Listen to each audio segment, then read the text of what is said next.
All right, this is part 3 of the True One Piece series. We're going to look at the general spiritual morality that the series is pushing. Please check out the other videos if you missed them, and let's get into it.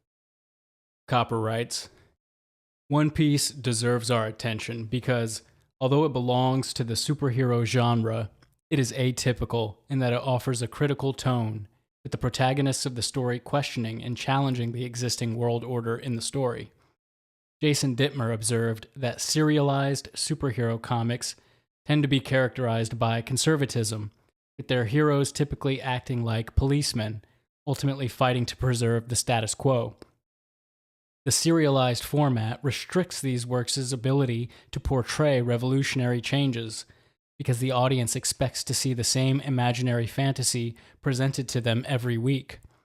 Dittmer calls this inherent conservatism the tyranny of the serial, with those characters aiming to alter the social system necessarily taking the role of villains, while positive heroes assure that nothing really changes. Only in short comics, limited series, like Alan Moore and David Gibbons' Watchmen, does the format allow for a critical voice in the discussion of questions of politics, power, and ethics of the order. One Piece does not fall to this tyranny of the serial, but instead offers many layers of social critique, touching upon a range of issues from racism to LGBT rights. While these all deserve attention, in this article the focus is on what One Piece says about international relations, how it calls upon its readers to question the status quo and the premises upon which existing world order is based. In the story, but also via analogy in the real world. This revolutionary subtext is underlined by the fact that One Piece is a pirate story, and pirates are the epitome of actors challenging established order, be it imperial rule in Roman times or the premises of Westphalian order, that is, state sovereignty and the state system built upon it. Furthermore, as the story evolves, readers learn that the treasure the protagonists struggle to reach is not a pile of gold, but the uncovering of the true story and the injustices upon which the rule of the world government, the main authority in the story, was established. Copper here is obviously ideologically biased, but it's not surprising that he invokes Alan Moore and his work as comparable to the morality in One Piece. In Arthur Magazine's long interview, Moore literally describes, quote, an experience with a demonic creature, unquote, and names it Asmodee or Asmodeus, then talks about researching it as, quote, the demon of mathematics, unquote. Glykon is a separate thing from the Asmodee encounter. In a Guardian profile, Moore shows the reporter an altar to Glykon and says, Glykon was exposed as a glove puppet in the 2nd century. An Ion profile describes him walking with a cane that has a snake on it to symbolize his enthusiastic worship of Glykon, and in the same piece it mentions the stories about contacting Asmodeus. Wired likewise frames Moore as someone who talks about worshiping Glykon as an ancient cult snake god or glove puppet. In One Piece, the D-Clan, Luffy's clan, is described as, quote, the natural enemy of God or the gods, where God is explicitly the celestial dragons or world nobles who call themselves gods. The will of D is a form of inherited will surrounding members of the clan of D who bear the initial D in their name. Given the context, many fans speculate that the D stands for devil or demon, positioning them as antagonists to Emu and the celestial dragons, the gods. Maiolo writes, if these individual dreams are the powerful rivers that shape the narrative's emotional landscape, then there is a far older, deeper, and more mysterious ocean from which they all seem to flow, the will of D. This single, enigmatic initial, shared by some of the most pivotal figures in history, represents the ultimate and most significant manifestation of inherited will in the entire saga. It is a legacy carried not just by Monkey D. Luffy, but by the former Pirate King Gol D. Roger, his son Portgas D. Ace, Luffy's father and grandfather Dragon and Garp, the calculating Trafalgar D. Waterlaw, and, most ominously, the treacherous Emperor Marshal D. Teach. The presence of this initial is a near certain harbinger of cataclysmic change, a sign that its bearer is destined to bring a storm to the world. This is not mere superstition, it is a truth understood by those with access to the world's deepest secrets. As the fallen celestial dragon Don Quixote do Flamingo revealed in his final raving monologue, the bearers of D are the natural enemy of the gods, the sworn ancestral foes of the world nobles. This single statement reframes the entire central conflict of the series. The struggle is not simply between pirates and the government, but between a lineage of fate-defying individuals and the descendants of the tyrants who seized control of the world 800 years ago. The D is not a name, but an inherited declaration of war against the very foundation of the world government's authority. This inherited enmity is intrinsically tied to the greatest mystery of all, the Void Century. The will that the D carriers inherit is strongly implied to be the surviving spirit of the Great Kingdom, a technologically advanced and ideologically free civilization that was utterly erased from history by the alliance of 20 kings who would go on to form the world government. The dream of this ancient kingdom, personified by the legendary figure of Joy Boy, was not extinguished. It was passed down, a dormant volcano of rebellion waiting for the right person to trigger its eruption. The poneglyphs they left behind are not just historical texts, they are a message to the future, a final testament intended for the one who would inherit their will and finish the fight they lost. The will of D is the living, breathing remnant of a silenced history, a promise of a dawn that has been delayed for 8 centuries. Luffy's quest, therefore, is not just a personal journey to become the freest man on the seas, it is the final, explosive culmination of an ancient inherited will, a destiny to challenge the gods and bring the truth of a forgotten century crashing down upon the world. This path to the dawn, however, is not one that can be walked by just anyone.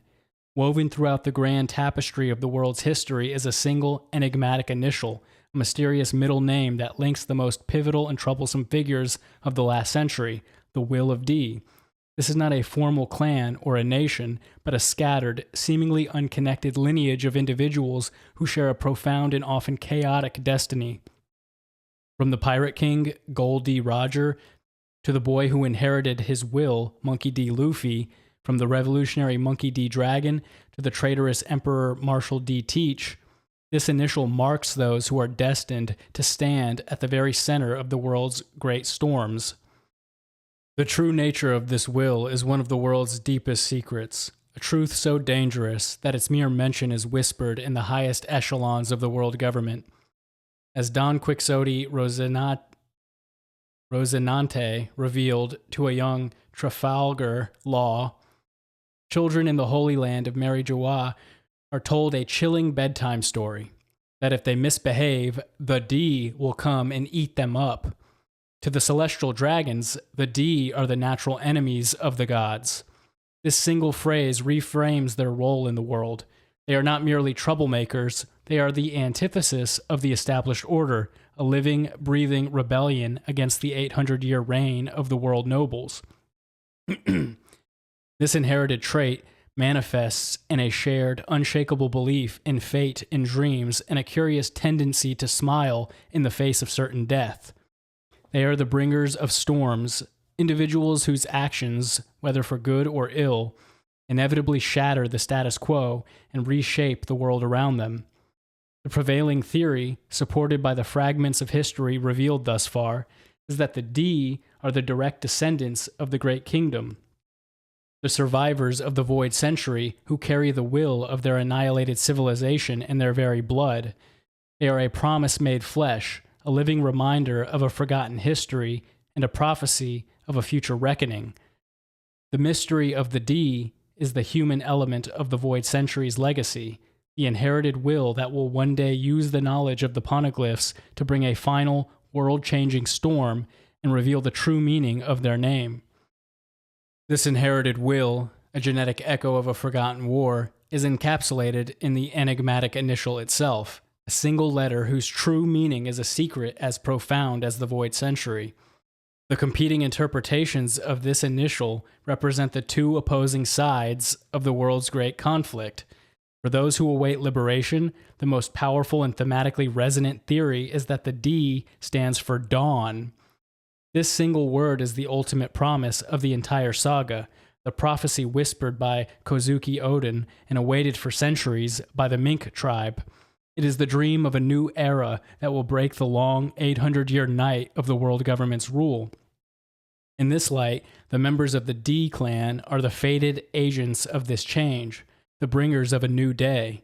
This interpretation finds its ultimate expression in Monkey D. Luffy, whose awakened power is that of the sun god Nika, a literal warrior of liberation who brings the joyful, rhythmic drums of liberation, the very heartbeat of the dawn. From the gilded halls of Mary Joie, or Joa, however, this coming dawn looks like an apocalypse. To the celestial dragons, the D are not saviors. They are the ultimate heretics, the destroyers of their divine order. From their perspective, the initial stands for something far more sinister, devil or demon. This is the name one gives to the enemy of a god. It is a belief systematically ingrained in their culture, reflected in the bedtime stories that warn their children of the D who will come to devour them. This interpretation frames the conflict not as a political revolution, but as a continuation of an ancient holy war. The D are the descendants of the demons who defied the founding gods, their every action an attempt to drag the world back into the chaos from which the world nobles believe they delivered it. Ultimately, these two interpretations may not be mutually exclusive, but two sides of the same coin. The devil who comes to tear down a false heaven is, to the world below, the bringer of the dawn. The true meaning of the initial is likely tied to the full, forgotten name of the great kingdom itself, a word whose revelation will simultaneously explain the hope of the oppressed and the terror of their oppressors, finally giving a name to the storm that has been brewing for 8 centuries. So I think it's clear here that Oda is almost mocking or really even fulfilling the idea that Satan himself masquerades as an angel of light, as it says in 2 Corinthians 11:14. This is what the Apostle Paul warns about. The religious characters in the series view the D-Clan as evil demons, but we're supposed to believe that the hidden wisdom is that the D is actually a bringer of dawn and light. It's almost as if Oda knows about this passage in 2 Corinthians and is playing around with it and inverting the meaning. He's saying it's actually true. It's a lie by the Apostle Paul in the world government that the D-Clan refers to something evil or demonic. It's really a bringer of dawn and light. I mean, can we get any more on the nose here? Copper continues. That author, Aiichiro Oda, chose pirates who challenged the rule of the world government and the Marines as the protagonists of his story is highly symbolic. This is because pirates were, for centuries, the symbols of defying the principle of territorial sovereignty and state authority, both as ruthless robbers and as pseudo-revolutionaries seeking liberty. Thus, there is an intertextual milieu of popular imagination about pirates that the story ties into. In the first part of the analysis, I will show how One Piece reinforces this popular imagination, but takes it to a much deeper level than do typical swashbuckler stories. Once European powers firmly established their rule over global trade, the pirate was rediscovered as the embodiment of the enemy of the system, who rejected the norms of the universal Christian community, the international community of civilized states and posed a challenge to the foundation of global order. Parallel to this narrative condemning piracy, a romantic narrative also evolved, in which the pirate turned into the symbol of a freedom-seeking revolutionary. The book, A General History of the Robberies and Murders of the Most Notorious Pirates, was published in Britain in 1724 and contained biographies of contemporary pirates, giving a significant push to pirate stories using the swashbuckler image of pirates as freedom-loving men. This romantic description of the pirate was probably frequently misleading. It would be a mistake to read too much into the actual fraternity and equality realized by these communities, since the historical accuracy of these narratives is questionable and available sources are very limited. And he's referring to pirate communities there. This image of freedom associated with pirate communities has been reflected in popular fiction ever since. Examples include Disney's Pirates of the Caribbean series, or the recent noteworthy Scar by China Miéville. In the center of the story of Scar is the city of Armada, a pirate city characterized by a liberal atmosphere welcoming all creatures from vampires to convicts, reflecting the myth of egalitarian pirate communities. The One Piece pirate story links into the intertextual milieu in which pirates already have a position and an accompanying symbolism of challenging order and sovereign authority. The story of One Piece follows Monkey D. Luffy's adventures as he fights the world government on his voyage to the island of Raftel, where he hopes to find the treasure called One Piece. As we gradually learn, the treasure is not an actual treasure of gold and diamonds, but should be read metaphorically as understanding how the rule of the world government was founded. The spread of this knowledge would probably bring about the overthrow of its rule.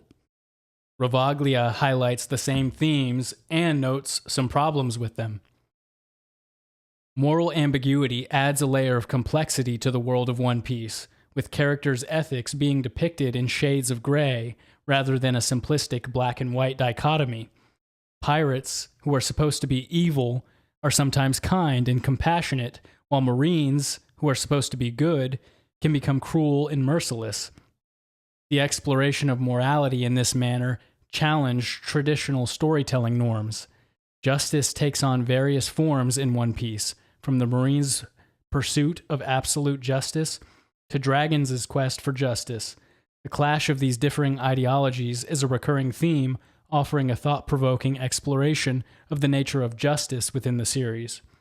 One notable divergence between One Piece and the works of Locke, as well as international human rights conventions, lies in the series' portrayal of violence and vigilantism. Real-world conventions emphasize the importance of resolving disputes peacefully and upholding the rule of law. The Straw Hat Pirates frequently resort to physical force and extrajudicial actions to achieve their goals. While narratively compelling, this depiction of justice through might and vigilantism contrasts the principles of due process and fair trial rights enshrined in international human rights law. One Piece's representation of human rights and individual freedom often takes on a more idealized and romanticized form, focusing on pursuing personal dreams and rejecting societal constraints. While this narrative approach resonates with the spirit of individual liberty, it fails to grapple with the complexities and nuances of balancing individual rights with collective responsibilities and societal order as acknowledged in various human rights instruments. In June 2018, One Piece Volume 89 included an inside cover author comment where Eiichiro Oda joked that when a shared plate has one last leftover piece of karaage, or fried chicken, he calls that last piece Sergeant Yokoi, referencing Shoichi Yokoi, a Japanese World War II holdout later found on Guam in 1972. The comment also riffs on ending the war by someone finally taking the last piece, and it closes by echoing Yokoi's famous "with embarrassment" phrasing. The text appeared under an illustration of a worn-out, haggard-looking man wearing an imperial Japanese army-style cap and saluting, which intensified the wartime association for readers.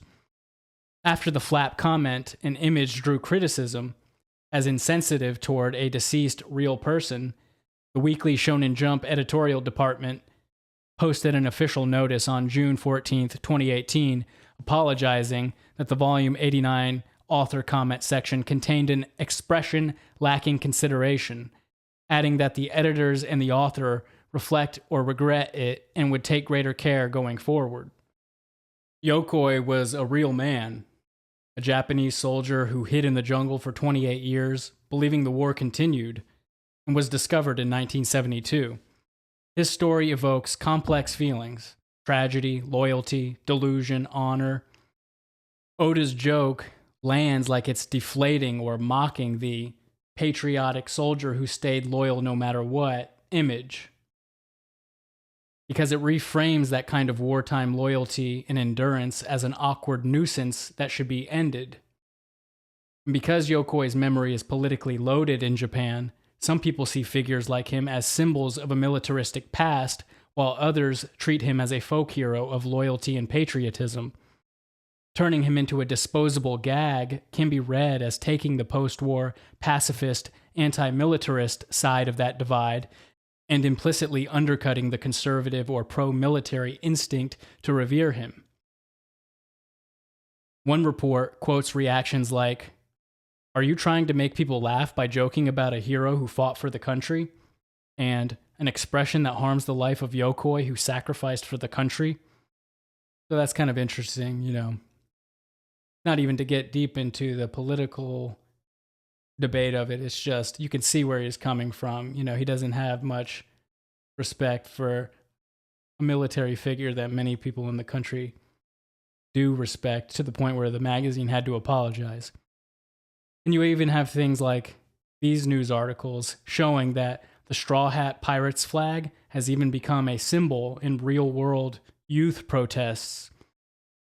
So that's all I have for this one. You can kind of see where he's coming from, what kind of morality he's pushing. And I think it gets a lot more suspect when we look at that Will of D moral inversion about the evil people viewing them as demons or the devil, whereas you're supposed to actually understand them as bringers of dawn. I think that's clearly showing where he's coming from.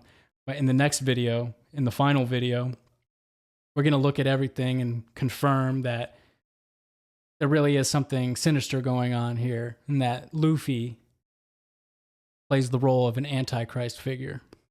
Stay tuned for that. Thank you for watching. Bye.